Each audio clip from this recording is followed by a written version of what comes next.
On May 23, 1993, wax, or the discovery of television among the bees, entered the internet, projected by a cable into a wall. Inside that internet, there are no movies there. And so wax, waiting until the last frame enters the wall, then begins the first movie on the internet, to continue forever, for that is how the first movie on the internet begins, at the first frame after the last frame. A true story, and this is that movie, and in reverse. And so, we begin.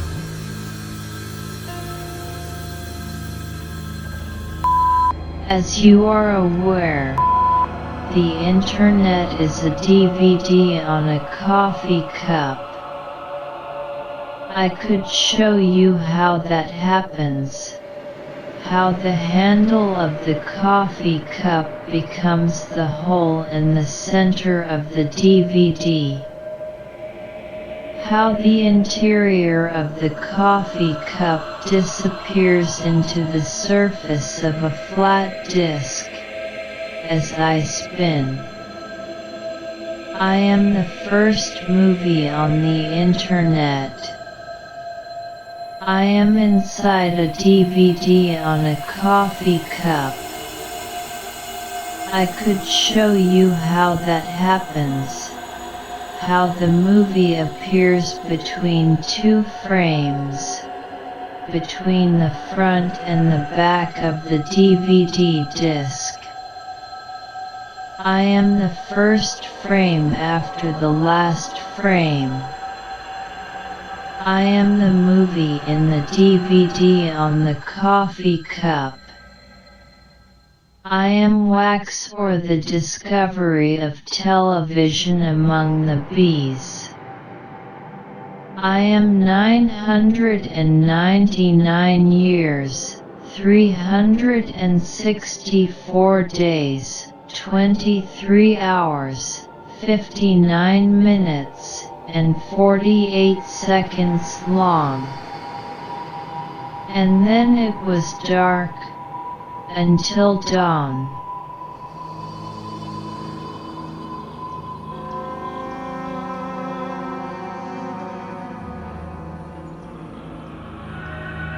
In the summer of 1916, James Hivemaker returned to his home and business, a bee farm north of London, to supervise the season's work and check on his hives.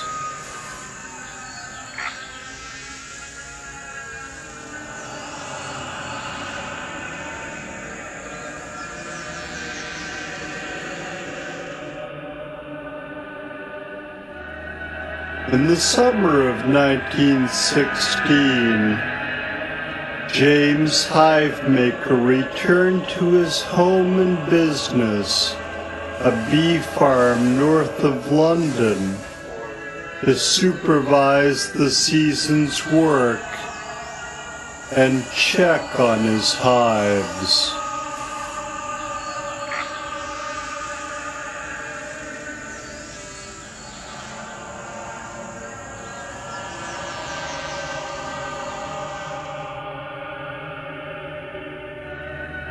In the summer of 1916, James Hivemaker returned to his home and business, a bee farm north of London, to supervise the season's work and check on his hives.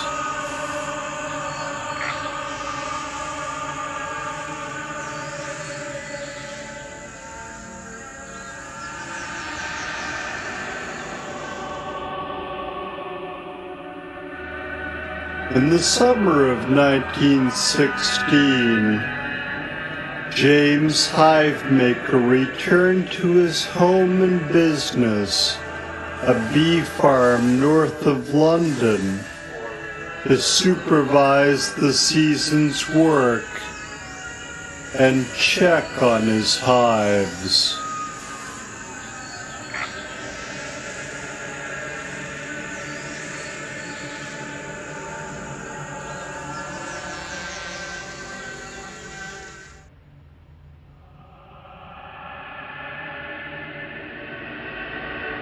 Twisted darkness separates place and place in this film, a road movie punctuated by long nights spent tied and drugged in the trunk of a car. When the trunk door opens, or the lens cap comes off the camera again, you can only see the hand of the person who has the keys and drives the car, which is fine, because the morning light is a bit bright. Past the suddenly gone hand, past the bubbles or bees which cloud your sight, at the bottom of your eye frame, a father walks his son in front of a white house sided with long continuous pieces of lumber, an eastern house, somewhere north or south. Where are you? Someone else's childhood? Why were you brought here? And what is blurring your eye, exactly? Stars from the sky, a multitude of ghost-like snow blobs, ascending in front of a tree revealed by the sudden disappearance of the cameraman's hand, a hand which has left with its anonymous owner, releasing you to an accidental loneliness in an unidentified place. Actually, you know where you are. At James Hivemaker's house. You came here of your own free will. But where were you before this? Just a few seconds ago, wasn't it some other planet? Can't you remember the crowd rushing towards you, the greetings, concern about your condition? One of the villagers took you home, fed you sticky food, and nursed you back to your current state of pre-health? Sometimes your host, in company with visitors who came to the house for that purpose, asked questions in an offhand manner about the technology you used to transport yourself here.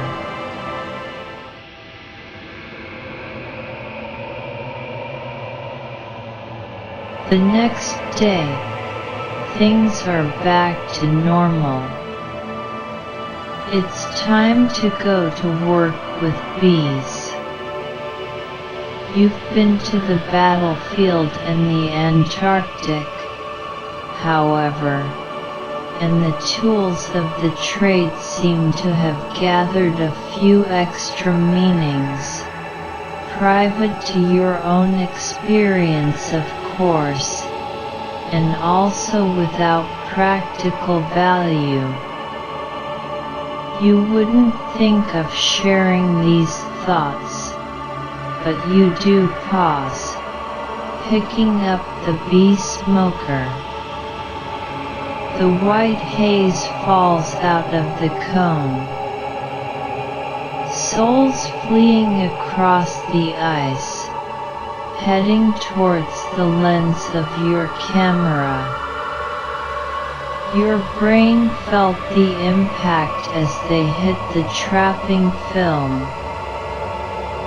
Later, but contiguous in your thoughts, poison gas lifts in streamers through the air, following the vacuum and turbulence left behind by explosion of a portable grenade. At the edge of the battlefield is a hive. In the hive are bees, warriors with multifaceted eyes like cameras that swing out over the world, past the limits of their wood home cube at the edge of the battle, up over the hill, village, town, high, towards the sun, which guides and propels the searchers out to the limits of the nation and beyond, searching for food to bring back to the hive, to make into honey. Honey is the business, and at that, hive maker starts to work with his bees.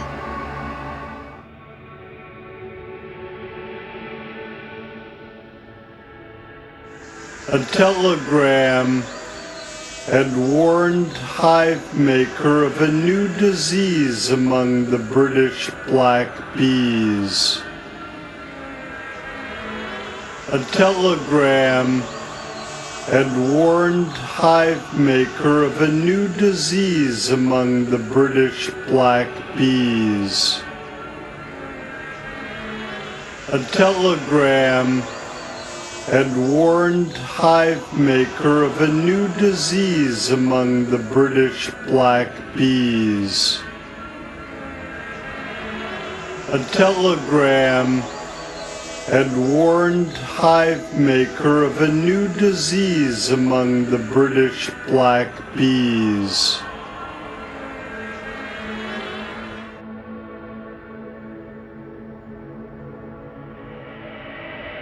The clouds of smoke have dazed the bees, a cloud of unknowing introduced into the smell space of the city hive.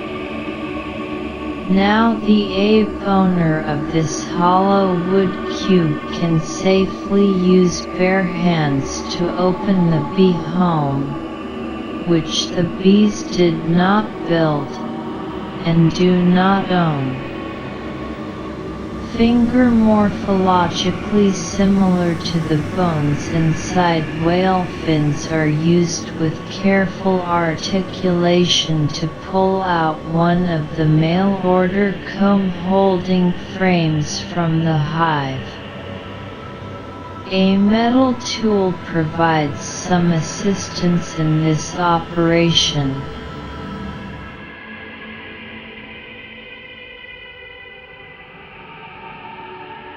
Frames are the wooden constructs inserted into the artificial wooden hive that hold the wall-to-wall natural cells which the bees live within and between. Here, a single frame has been pulled out of the hive. It has the shape of a single still cut out of a long sequence of similar stills, usually one next to another inside a movie.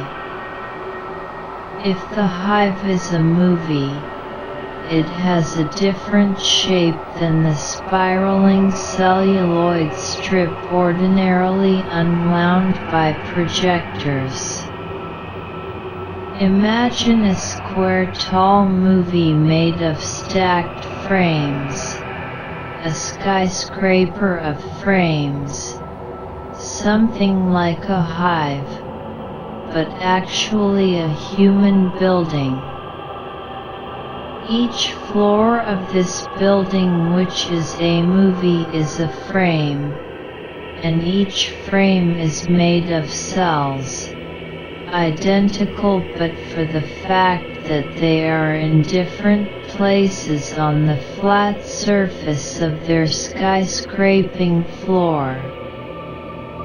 Tear open the building and stare at a floor cell. In the confusion of your eye, the single empty cell in the field of cells seems to move and fill the entire flat surface, and in the vertigo of your thought, you fall into a volume of unthinking space. What a realistic space! No separation between the moments of its clocking time, filled with no grain because each cell on each frame holds an entire movie in itself, and yet it is only one cell on one floor of a great movie building in a city made of such buildings, with pipes and subways and other forms of interconnection, which head out towards edges which are never hit, for there is always another town, then a village, then a town, then a city, and at worst you'll find a spaceport here on the edge of this great new galaxy recently colonized by people like you, who built this city and its buildings and the movies inside the buildings, and who never run out of time to do the things which prevent anything anywhere from ever becoming empty. Meanwhile, Hive Maker, always looking for the profitable and the ordinary, watches the surface of the flat rational comb set in this frame just pulled out of the hive, looking as always for some sort of sign.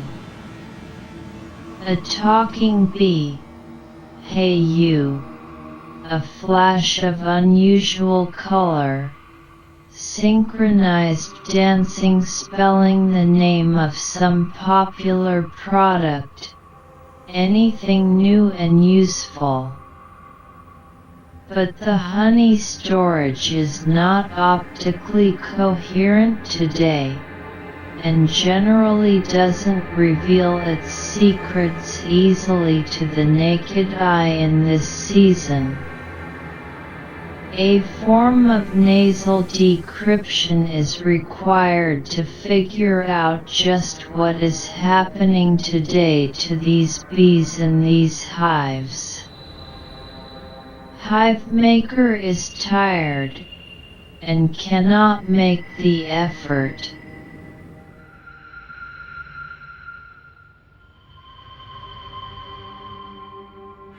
To forestall possible ruin, Hive Maker hoped to purchase an experimental stock of specialty bees from Mesopotamia. To forestall possible ruin, Hive Maker hoped to purchase an experimental stock of specialty bees from Mesopotamia. To forestall possible ruin, Hive Maker hoped to purchase an experimental stock of specialty bees from Mesopotamia. To forestall possible ruin, Hive Maker hoped to purchase an experimental stock of specialty bees from Mesopotamia.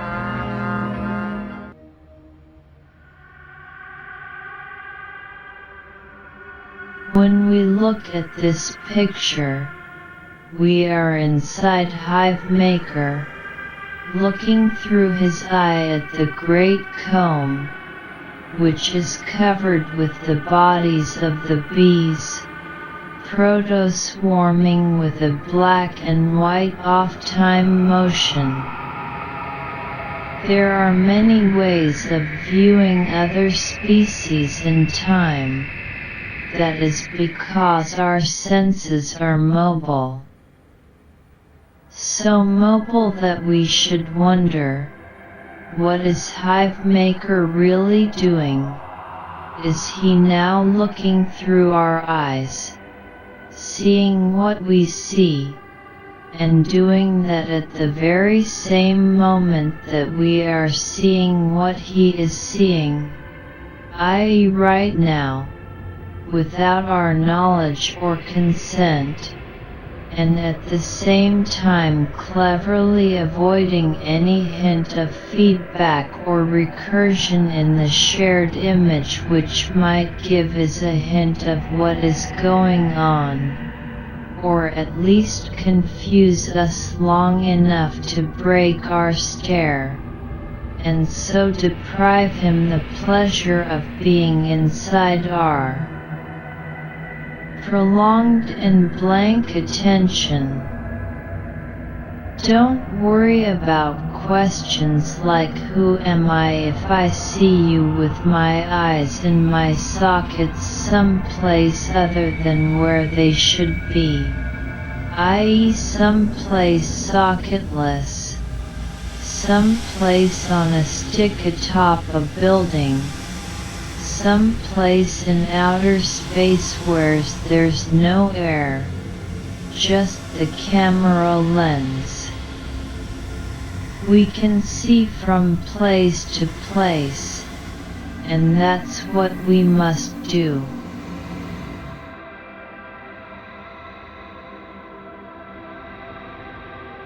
One eye points towards the hive. The other eye is fixed on a new, never-before-seen hand, holding a precious queen living in the hive of which that comb is only a part. The queen bee is, for your information, often subject of myth, allegory, confusion, fear, poetry, practical advice, and a small mail-order trade. The queen arrives at the post office in a small stamped box, mobile prison with just enough food. Out of the waxen metabody of her hive, the box that is her throne. She is smaller than that thumbnail there.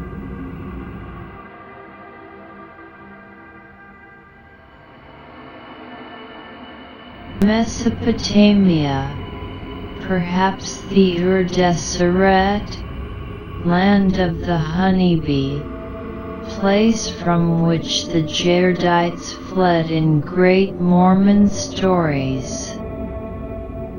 The map here is written in English, yet another language circulating in this part of the world before the First World War. Soon after came the sad campaigns against the Turks. Dying Irish ensigns accidentally abandoned in the burning desert by the fleeing troops.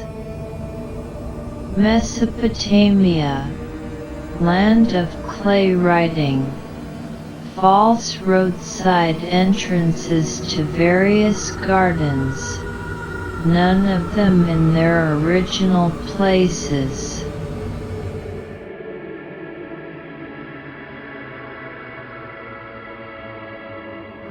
He had heard that these special bees were both plague-proof and abundant producers of an unusually clear honey. It heard that these special bees were both plague-proof and abundant producers of an unusually clear honey. It heard that these special bees were both plague-proof and abundant producers of an unusually clear honey. It heard that these special bees were both plague-proof and abundant producers of an unusually clear honey.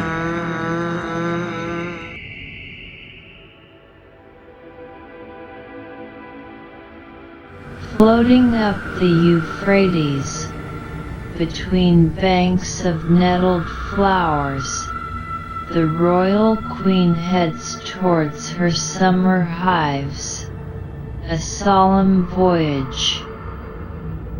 The frame in which this picture appears was probably at one time used by a portrait of Victoria, Queen of Steam, who looked well and enjoyed well being glued between the ornamental English flower strips.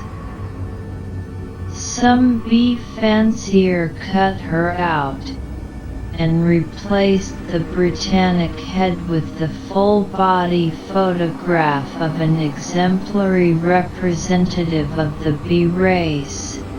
Insect species are often dubbed races by their romanticizers.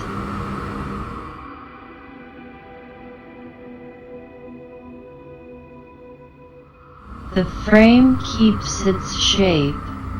The bordering flowers welcome all to their feast, to accommodate a different representative of this bee kingdom, direct from the box walls of the hive, now flat in a 2D shape.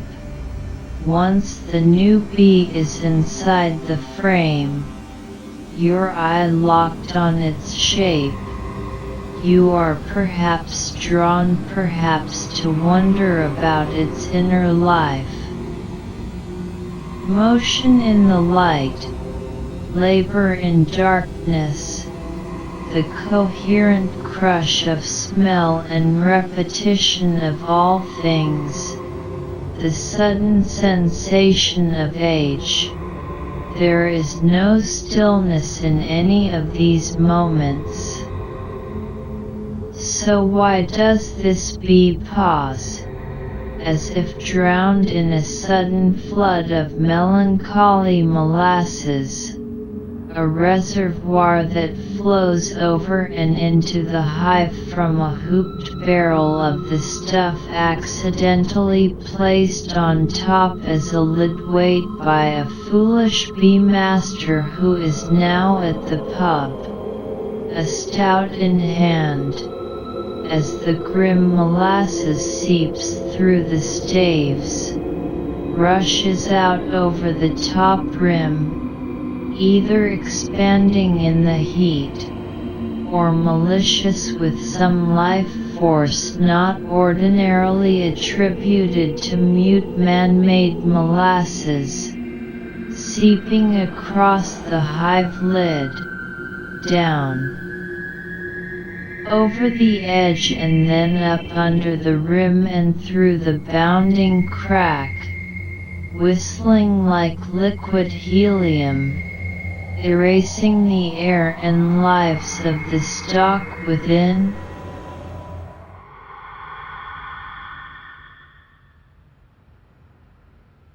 A once vigorous member of the bee community, now reduced to a mere collector's object, a naturalist's memento mori, a body occasionally used for educational purposes, but more often stored in a drawer in a dry room. But this bee still thinks, can still wonder what is happening when it hears the wind of your voice, though its solitary intelligence is not as vast as your own, or as complete as the hive's, or even as strong as that of the other ghosts, human and inhuman, that pass through the room of its captivity.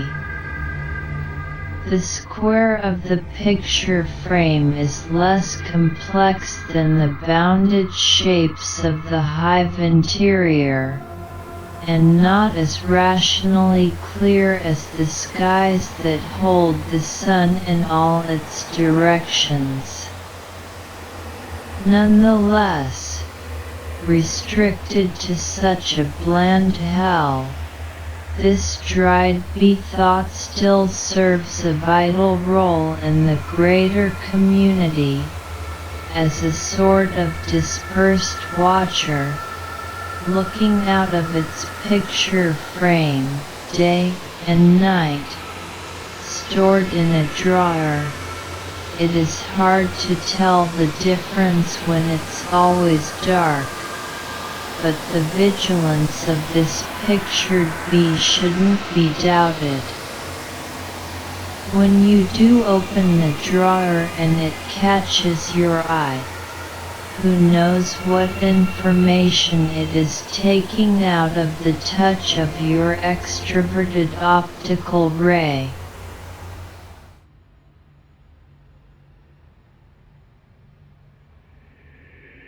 Bees are never alone. Each is many, and they delight in tricking the observer. How many times has a single bee lost in your room suddenly multiplied to 6 or 7, even though all the windows are closed, and mouse vents along the floor or behind the refrigerator definitely sealed with plaster and poison? These supernatural invaders practice an entertaining magic organized into certain genres. Said genres also have a certain hierarchical ranking among members of the bee haunt trade. Actually, the multiplication trick isn't much thought of in these bee guilds, considered as about the rough equivalent of a card or scarf trick. Here you can see a relatively less skilled set of bees, actually a single bee tricking your eye, showing how, through simple acrobatics, it is possible to generate hexagons and other multiples.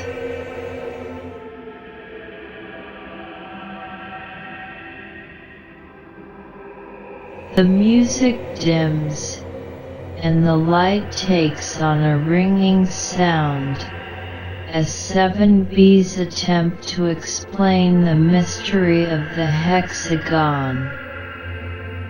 They seem to mutter some sound that makes its way to your ear.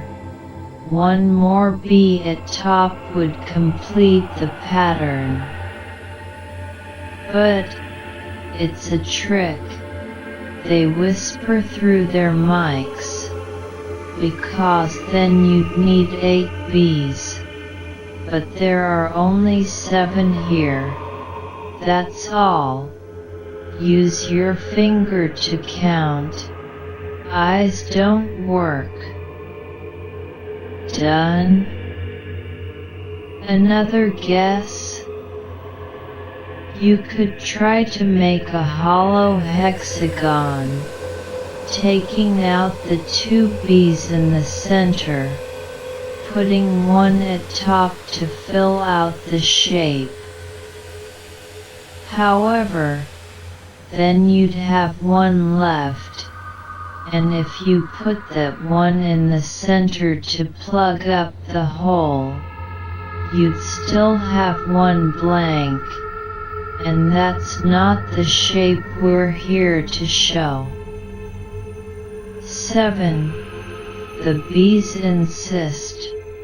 You need 7, not 6, not 8. Why do they insist? They don't ask for money. You can't seem to leave, and they won't go away. It should be obvious to you, observer or local operator, that such numeric instability would lead the group to perpetual dissatisfaction, as its members continually shift, trying to find the sweet measure of the hex form. Lacking the missing bee, they will endlessly recreate an imperfect form, in boredom, never filled with any satisfaction, and unable to rest. Don't feel sympathy, however, for there is a faint possibility that this 7, best they are able to do, is actually a number symmetric with the hex shape in some other system of dimensional or numerical notation, something like a microtone from an alternate scale, deadly to the keyboard pianist but just fine to the person who plays the strings directly from the fingertip. Vibrating and micronic tones will divert you, as they divert the bees, and I suggest you think no further in this direction, as it leads to mental darkness, stories without meaning that exist in endless profusion, puddles at the edge of the ocean.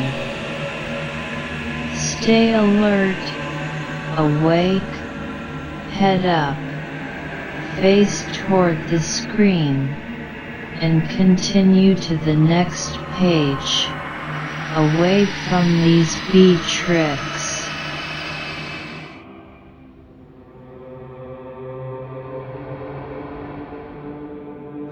If the experiment was successful, he would replace his entire stock.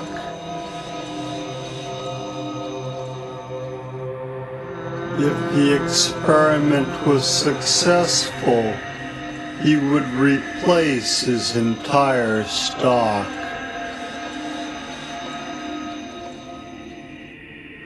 If the experiment was successful, he would replace his entire stock.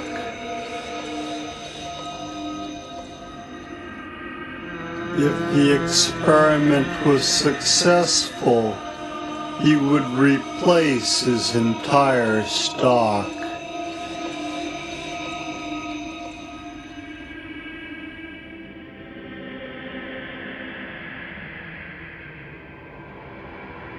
Darkness behind. The frame edge shrinks, and you are safe. Stacked combs, a symbol of financial success, have replaced the magical acrobat bees. Is this another piece of trickery, invisible in the sunlight? This vision of wealth is transient. The combs will be gone in a moment, off to storage, and then on to the market. A puff of smoke passing over the landscape, backlit by a vanishing sun, is the only hint left of the original energy harvested from the bees, now being sent abroad in tins, for breakfast use in other countries.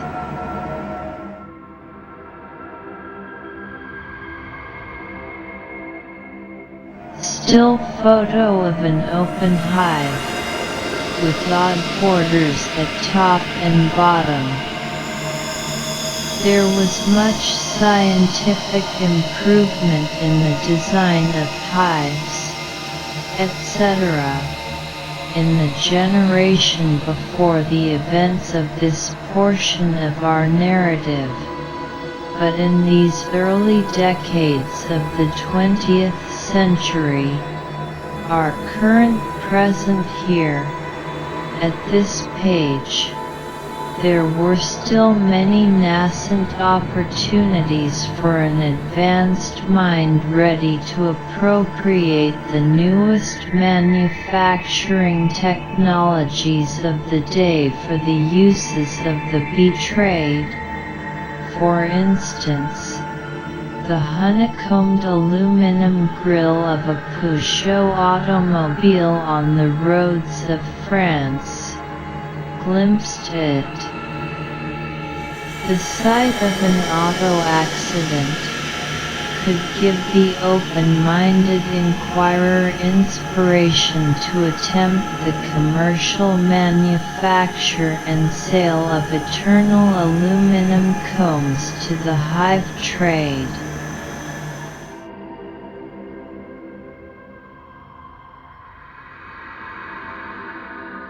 Closing up the hives. Of course, many an idea and inspiration could arrive and then be lost in the short meditative interstice between the opening of the hive and its inevitable closing.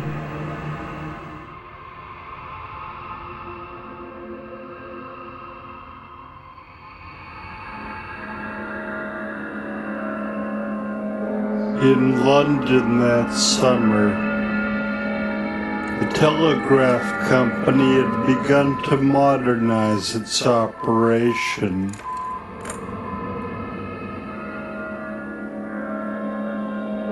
In London that summer, the telegraph company had begun to modernize its operation.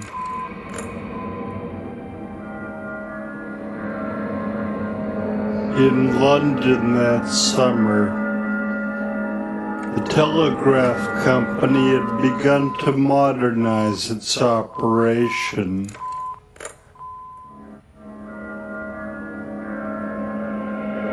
In London that summer, the telegraph company had begun to modernize its operation.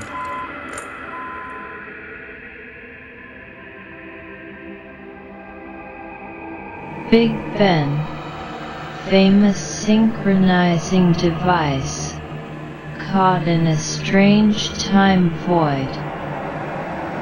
We move from frame to frame in a blur, each blurred tick of the tall clock caught like a bubble's surface in the mesh of a substrate ether.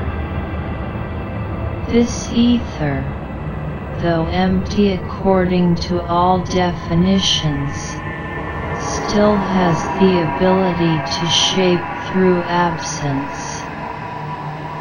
Oh, how we miss the times that have passed, though we no longer give them thought.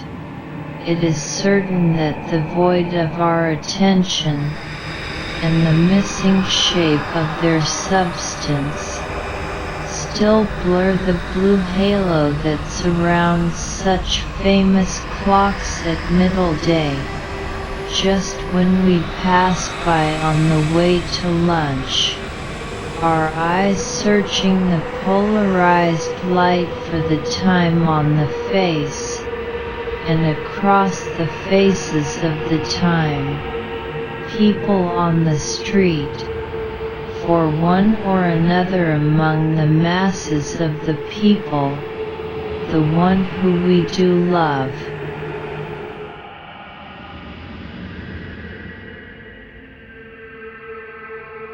Camera memorized workers thrashing at a switchboard, patching though calls from the dead of the future. Among them is Ella, a slow but certain genius who understands the potentialities of hybridity in the construction of those systems necessary to connect us with those we love.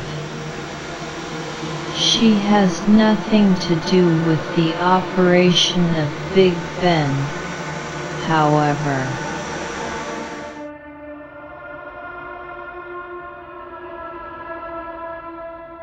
Puppeteer hands with matching wristwatches push marionette phone cords into their places on the stage of the telephone grid, so that the talkers hidden in the cords can play their momentary part in the great paid drama that this electric theater creates with and among the voices of humanity.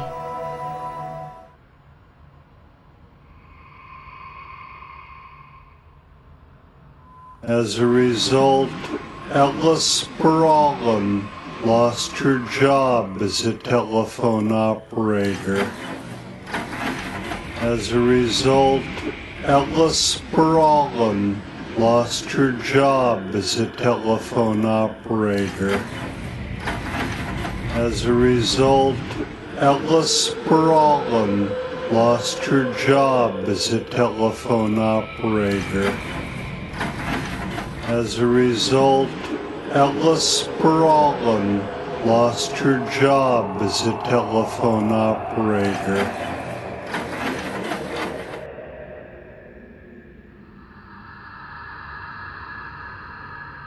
Ella appears only in photo here, but she is listening to us, and will complain if things aren't told correctly. An inspiration and invisible motor of all that happens in the following pages, though by no means is she responsible for any direct deaths. As a wanderer, temporal and genetic, she will eventually reappear at the end of the film, victorious matriarch, and owner of a large amount of shares in a famous company.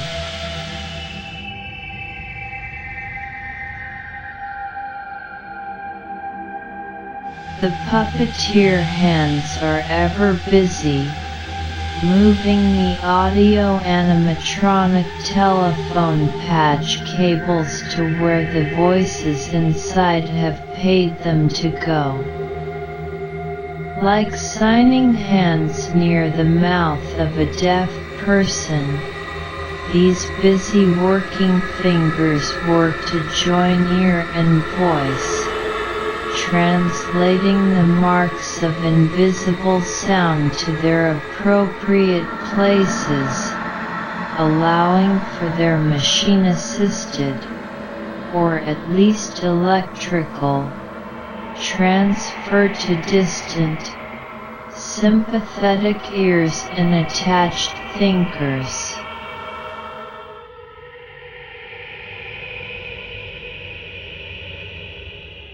Telegraph messages are frames in an animated film. The ears of Mickey are made from 1,000 dots, and Minnie, his mouse mate, who secretly loves Felix, The happy but tormented cat has her own face made out of 1,000 Western Electric logos, placed side by side in a clever fashion. That's one picture, and you need 1,000,000 to make a never-ending story. 1,000,000 divided by 30 frames per second, by 60 seconds a minute, by 60 minutes an hour, is only a bit more than 9 hours. Not much even in the life of a mouse. But if we imagine that there has been heavy editing, and also expect that each mouse watches only a few minutes of programming every day, then perhaps this never-ending story will do, especially if several mice have their lives in program rotation at one time, and if we allow for repeats and urgent news interrupts and of course commercials. An assembly land of messages. A conveyor in the center leads a complex message in process of assembly across the floor, and as it passes the telegraph workers wrench and weld pieces of paper onto its antic-growing mass. At the other end of the line, when all of the workers have had their hand at the thing, attaching the parts they are assigned to attach from the never-empty bins they are assigned to empty, the final invention, or assemblage, a giant self-propelled machine made out of messages rolls out the door. An immaterial sort of car made out of pages of clock-stamped telegrams pasted on by hand here in the telegraph factory.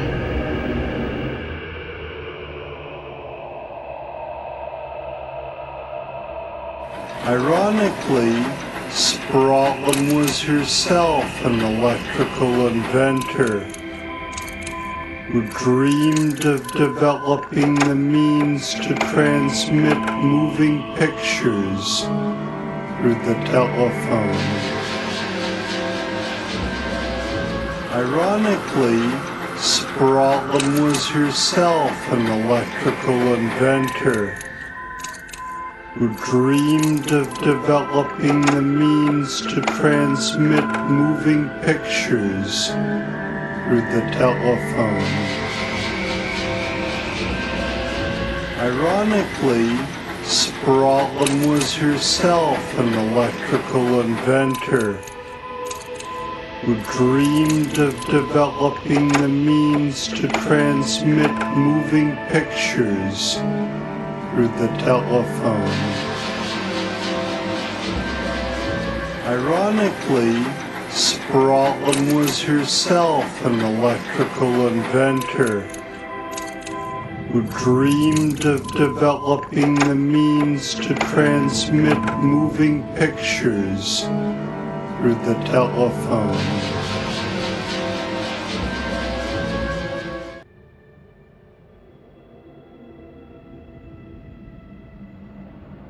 Autonomous papers, which carry typed messages but are themselves, in the substance of their crushed woody bodies, actually slow vegetal echoes of lost wind words.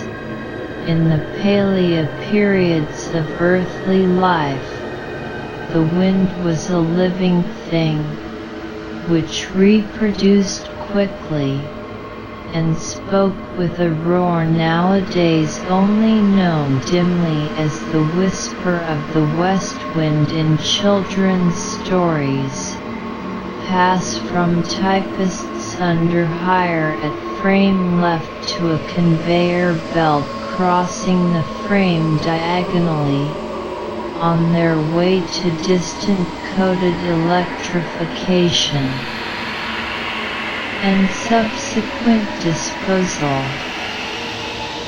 Wind in the paper, wind on the paper. The latter came from breath transmitted through the telephone.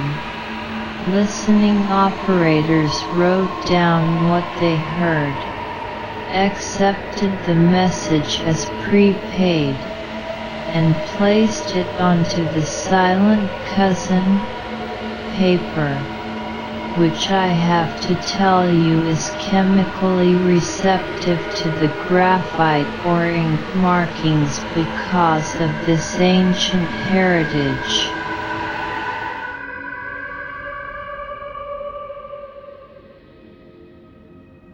Each paper is given a special slot on a machine that grinds between the walls. When it emerges, higher up, it may be a bit confused about why it is there, where it came from, and what's going to happen next. It is the job of the next machine to keep things in gear, get the message out. The paper has no will, and less concentration. What happens if a worker plucks the message off the line, and instead of passing it on to the next channel, stuffs it in her pocket? Easy to do. The supervisor is out for lunch.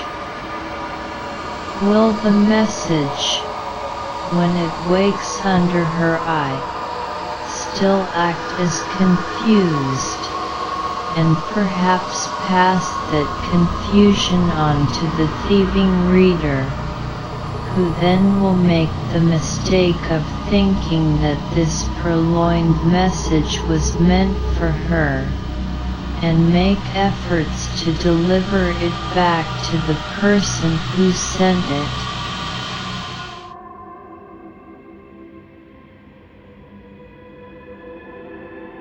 We've seen the puppeteer hand, and the hand of the thief.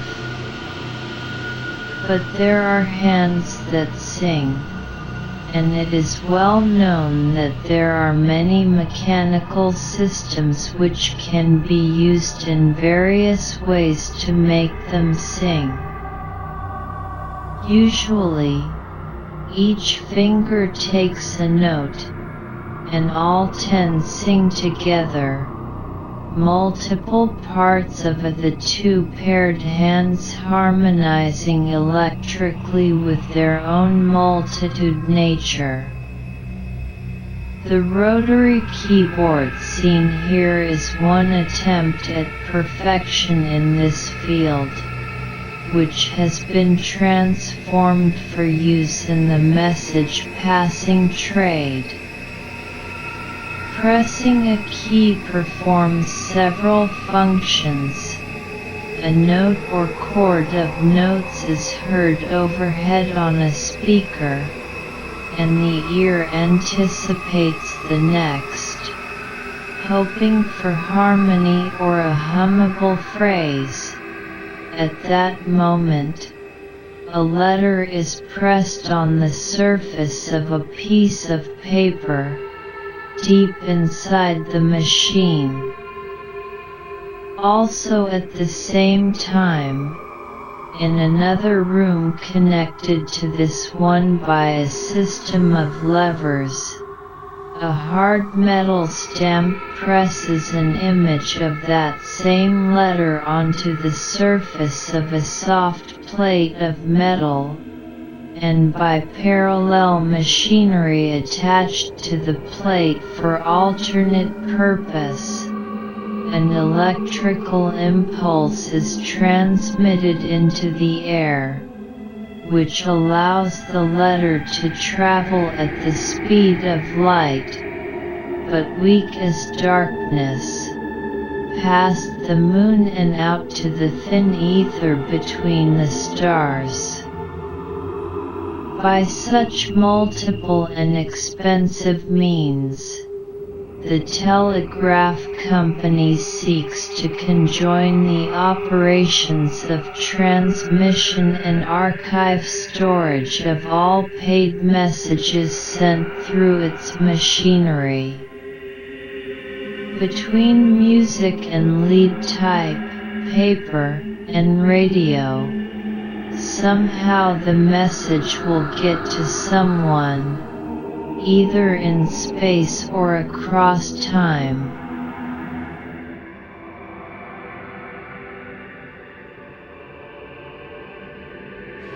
Ella Sprawlem was the half-sister of James Hivemaker. Ella Sprawlem was the half-sister of James Hivemaker. Ella Sprawlem was the half-sister of James Hivemaker. Ella Sprawlem was the half-sister of James Hivemaker.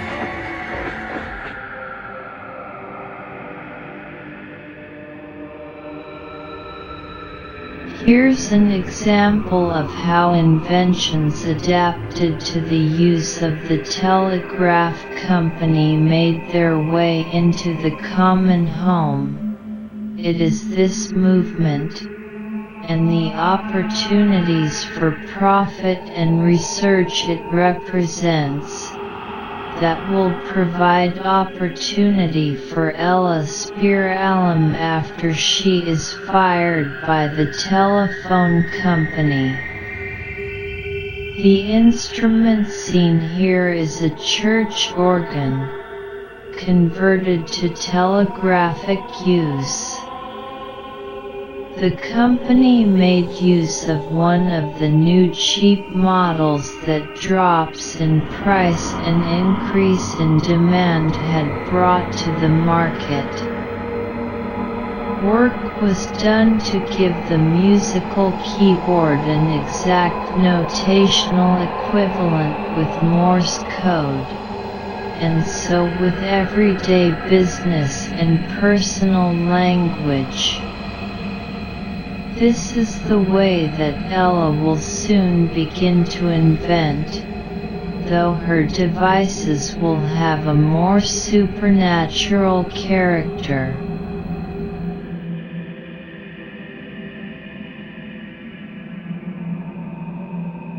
Frontal still image of the always rotating Nibcow disc. Central and metal-made component of an image dissecting system proposed in the 1880s by a Berlin student who, in later years, was proclaimed by Adolf Hitler to be the father of television. The spiral cut in the center does the image dissection. How it works: the lens, a honeycomb of glass tubes, focuses an image on the top center of the disc. Exactly behind is photocell, made of selenium, the famous moon metal. The entire moon is light sensitive, and glows slow with images it received too long ago. The disk spins, and as it does, up top, over the photocell, The winding gyre slit on the surface seems to descend, then at its very bottom snap back to the top for instant descent. Progressively, light from the honeycomb lens is let through to focus on the photosensitive surface. The space of the image is converted to lights and darks, revealed in time.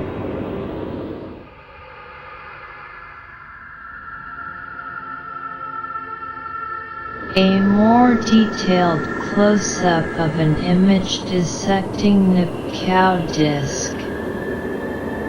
This winding gyre, not always descending, but certainly never ascending, was once television's greatest hope, the preferred way to accurately slice coherent sections of our world for single transmission and multiple reception.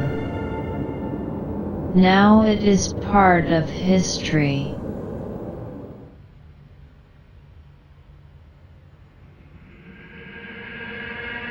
A mysterious rotating telegraph device, perhaps meant to split single signals into multiple parts for simultaneous transmission with other talk. Perhaps it is used to make time, though a time which is read only by other machines. In other places, machines need time like we need shoes. To walk the stony road, find a place on the slippery rocks, and get from here to there.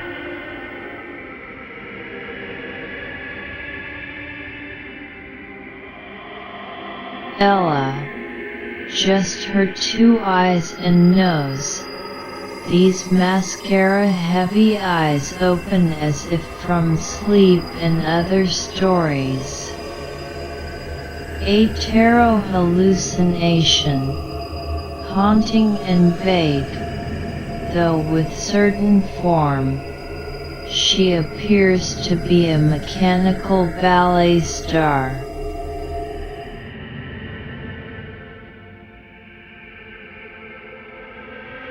Through Hivemaker, Ella found work as a photographic medium at the Supernormal Picture Society. Through Hivemaker, Ella found work as a photographic medium at the Supernormal Picture Society. Through Hivemaker, Ella found work as a photographic medium at the Supernormal Picture Society. Through Hivemaker, Ella found work as a photographic medium at the Supernormal Picture Society.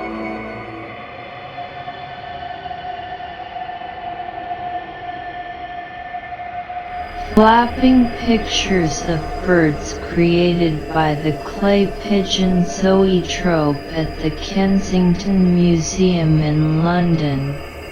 Large earth-made bird statues in various sequential poses are mounted in a giant horizontal drum with evenly spaced viewing slits cut in its side. When the drum is spun, the birds seem to become a single flying bird held in the eternal return of cycle animation. No mutation possible there in that machine-gunned eternal clay life. Through the viewer is invited to wink and blink and use all manner of organic filters in an attempt to create a new, unique, and, most importantly, survivable and potentially reproducible image.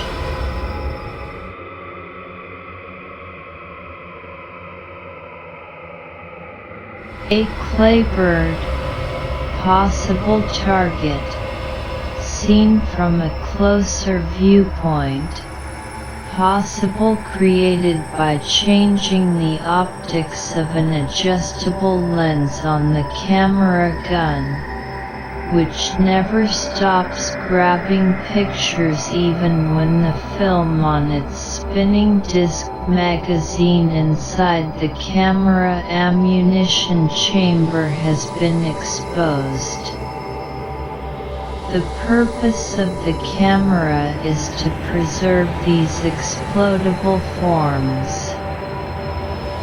The images are laid down one after another, then one on top of another, over and over again in multiple exposure, until the film was white with pictures and gathered light.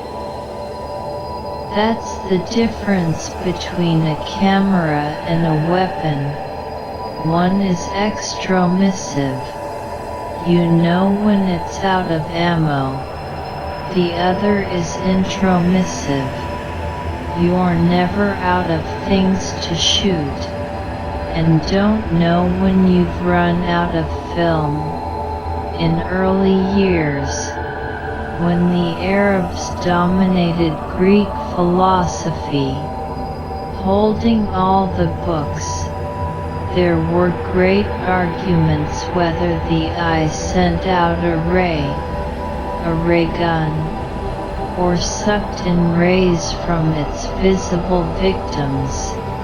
In our somewhat modern perspective here, we can thinking of the balloon orb holding the iris on one side and nerves direct to the brain on the other as a sort of vacuum, a miniature of the very medium of the entire world.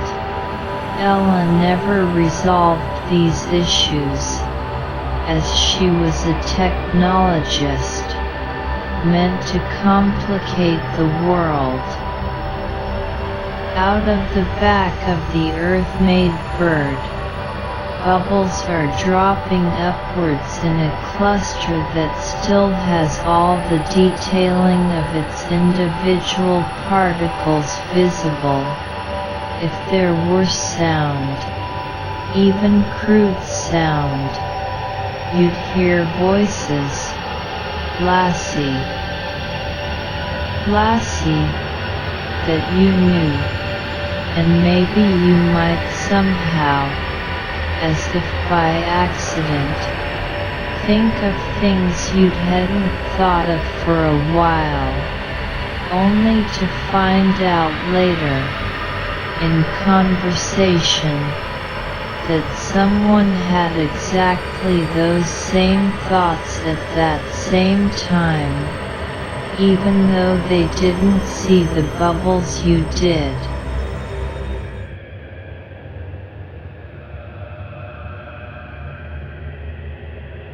A frame on the wall, in the dark. Don't turn off the power.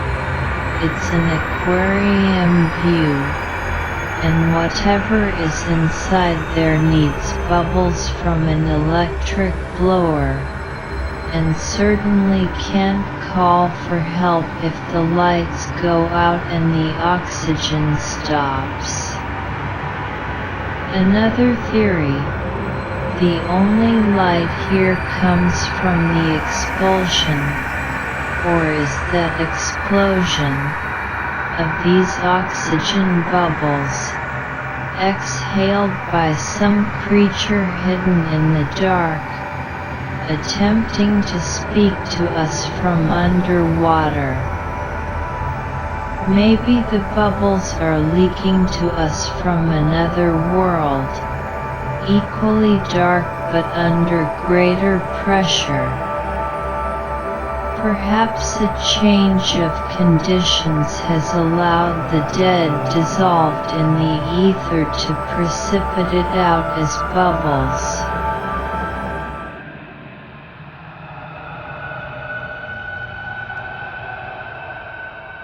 A cotton-garbed ectoplasm who has been mourned through the use of photography, but has minimal personality beyond its recallable face.